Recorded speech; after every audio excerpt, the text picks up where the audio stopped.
dan memenuhi kebutuhan mereka.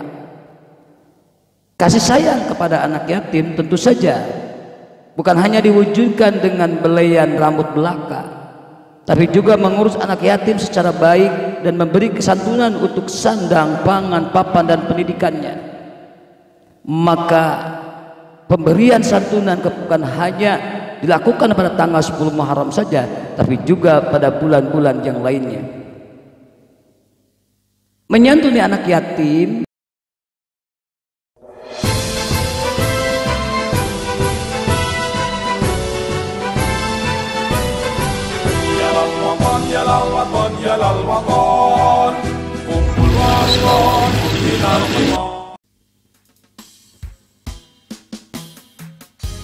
Assalamualaikum warahmatullahi wabarakatuh.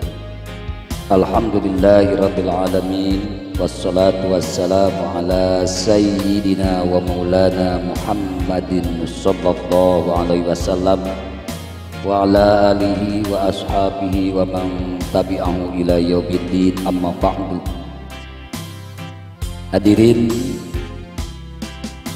para pemirsa MBCNU Rancah Channel di mana saja berada, yang tetap setia menyimak dan mengikuti kajian dari kami.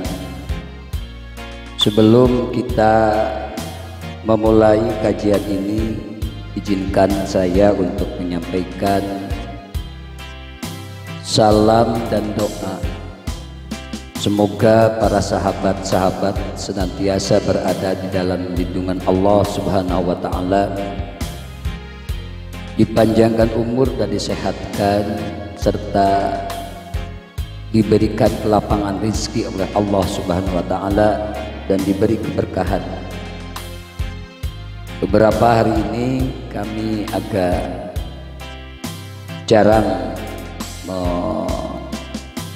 menyampaikan bahasan sehubungan dengan kegiatan Pekan Olahraga Santri Diniyah tingkat Provinsi Jawa Barat yang diselenggarakan di Kabupaten Garut. Bismillah, dengan izin Allah, pada kesempatan ini kami bisa menemui kembali para sahabat, bersilaturahmi walaupun melalui media sosial. Para sahabat, sebagian masyarakat Indonesia menganggap bahwa tanggal 10 Muharram atau Asyura adalah hari anak yatim, sehingga banyak yang menyantuni anak-anak yatim pada tanggal tersebut. Ada yang bertanya kepada saya, apakah benar ada hari raya anak yatim? Idul Yatama atau hari raya anak-anak yatim yang bertepatan dengan tanggal 10 Muharram sebenarnya bukan hari raya sebagaimana hari raya Idul Fitri atau Idul Adha. Istilah Idul Yatama hanya sebagai ungkapan kegembiraan bagi anak-anak yatim, karena pada tanggal tersebut banyak orang yang memberikan perhatian dan santunan kepada mereka. Dalam hadis riwayat Abu Dawud dinyatakan bahwa hari raya umat Islam itu hanya ada dua, yaitu Idul Adha dan Idul Fitri.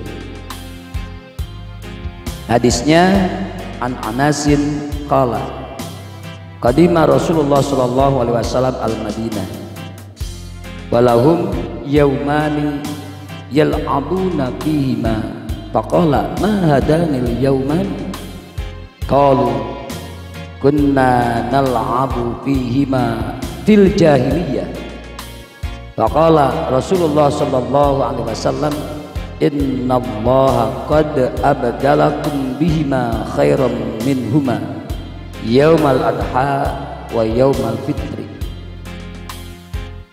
Dari Anas, ia berkata Rasulullah sallallahu alaihi wasallam datang ke Madinah dan menemukan orang-orang Madinah menjadikan dua hari raya di mana mereka bergembira. Lalu Rasulullah bertanya, apa maksud dua hari raya ini? Mereka menjawab, kami biasa bermain bergembira pada 2 hari ini sejak zaman jahiliyah. Rasulullah SAW bersabda, sesungguhnya Allah telah menggantikan untukmu dengan 2 hari raya yang lebih baik daripadanya, yaitu hari raya Idul Adha dan hari raya Idul Fitri. Dari sini dapat dipahami, selain Idul Adha dan Idul Fitri bukanlah hari raya yang sebenarnya, melainkan semacam perayaan biasa. Dalam syair-syair Arab banyak terdapat kata-kata Id, tetapi yang dimaksud bukan hari raya, melainkan hari kegembiraan.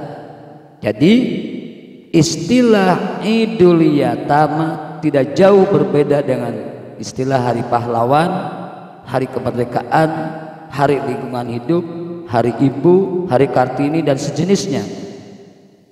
Hanya semacam momen untuk mengingatkan masyarakat agar peduli kepada nasib anak-anak yatim.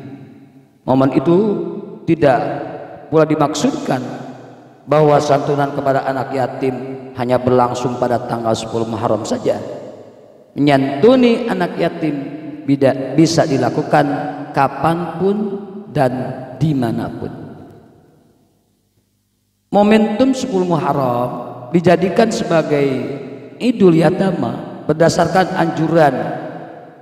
anjuran untuk menyantuni anak yatim pada hari tersebut. Dalam sebuah hadis disebutkan bahwa Rasulullah SAW sangat menyayangi anak-anak yatim, dan beliau lebih menyayangi lagi pada hari Asyura atau tanggal 10 Muharram, di mana pada tanggal tersebut beliau menjamu dan bersedekah bukan hanya kepada anak yatim tapi juga kepada keluarganya.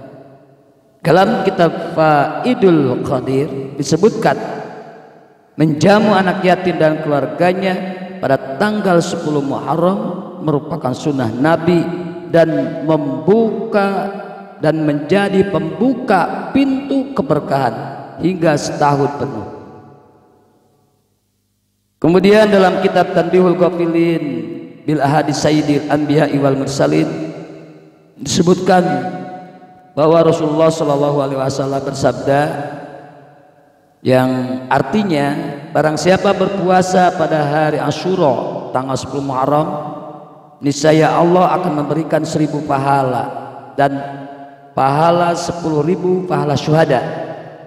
Dan barang siapa mengusap kepala anak yatim pada hari Asyura, niscaya Allah akan mengangkat derajatnya pada setiap helai rambut yang diusapnya. Sanad hadis ini memang dhaif, tapi isi atau matan hadisnya boleh diamalkan karena berkaitan dengan kebajikan-kebajikan atau fadailul a'mal. Mengenai maksud mengusap kepala anak yatim dalam hadis di atas, sebagian ulama mengartikannya sebagai makna hakiki, yakni mengusap kepala dengan tangan. Tetapi yang ulama yang lain mengatakan bahwa itu sebetulnya hadis tersebut dimaksudkan sebagai makna majazi atau makna kinayah, makna kiasan. Maksudnya adalah mengusap kepala anak yatim di sana berarti menghargai, mengasihi, cinta kasih dan mengayomi kebutuhannya. Syekh Abu Thayyib mengatakan bahwa kasih sayang kepada anak yatim dengan dikiaskan atau dikinayahkan mengusap kepala anak yatim ini menunjukkan ataupun makna hakiki dengan makna majazi, makna kinayah, ini merupakan sesuatu yang tidak bertentangan. Artinya keduanya itu bisa dipadukan. Ketika kita menerjemahkan bahwa mengusap kepala anak yatim itu dimaknai sebagai makna hakiki dan makna majazi, maka keduanya bisa dipadukan. Artinya dengan mengusap kepala kita sambil mengasihi, mengayomi, mencintai anak yatim dan memenuhi kebutuhan mereka. Kasih sayang kepada anak yatim tentu saja bukan hanya diwujudkan dengan belayan rambut belaka, tapi juga mengurus anak yatim secara baik dan memberi kesantunan untuk sandang, pangan, papan, dan pendidikannya. Maka pemberian santunan bukan hanya dilakukan pada tanggal 10 Muharram saja, tapi juga pada bulan-bulan yang lainnya. Menyantuni anak yatim pada tanggal 10 Muharram merupakan tradisi yang sudah berlangsung sejak lama. Al-Hafidz Ibnu Al-Jauzi, seorang ahli hadis madhab Hambali, menjelaskan kebiasaan para ulama pada hari Asyura.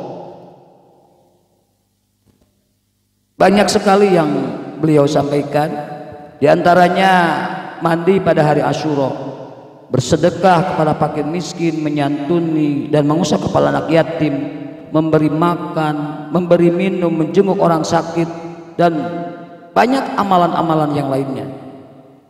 Kesimpulannya adalah tradisi menyantuni anak yatim pada hari Asyura memang sudah ada sejak lama dan dilakukan oleh masyarakat umum maupun para ulama.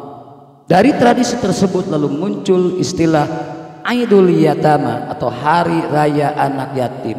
Namun yang dimaksud Aidul Yatama bukanlah hari raya seperti hari raya Idul Fitri atau Idul Adha, melainkan momen untuk membahagiakan hati anak yatim.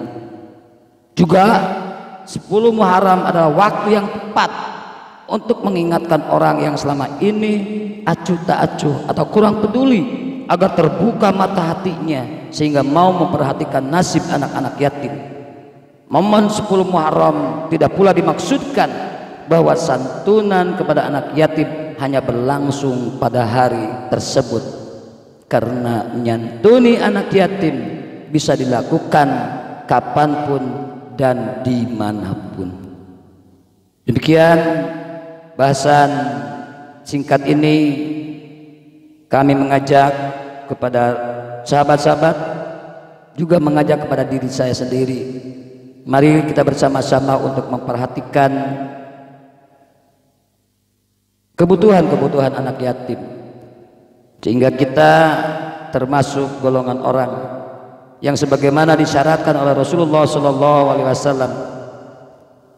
Bagaimana Rasulullah menyatakan bahwa aku dan mereka yang menjadi penanggung jawab anak yatim akan seperti dua jari ini. Maksudnya Rasulullah SAW dengan para penyantun anak yatim akan bertetangga, akan berdekatan nanti kelak di akhirat di surganya Allah Subhanahu wa taala.